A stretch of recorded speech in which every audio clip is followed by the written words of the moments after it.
nakatutok pa rin kayo sa probationary na Pinoy Dream Academy Season 2.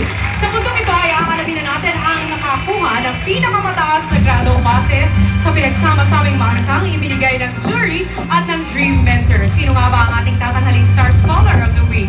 Mr. Louie?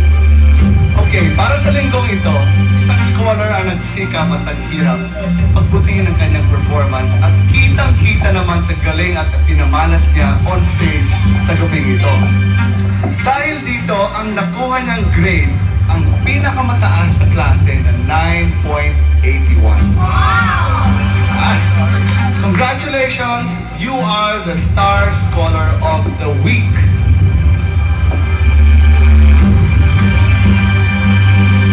Bugoy!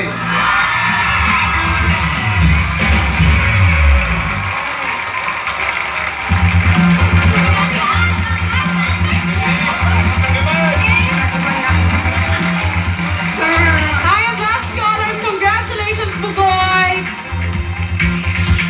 Congratulations sa iyo. Well, sa puntong ito ay pag-uusapan naman natin ang isa niyo pang hindi inaabangan sa gabing ito. Ang nakakuha ng pinakamababang grade. At nangangarap na ma-expel from the Academy. Siya ay nakakuha ng 7.29%. At ikaw ang nagmamay-ari nito. Sen.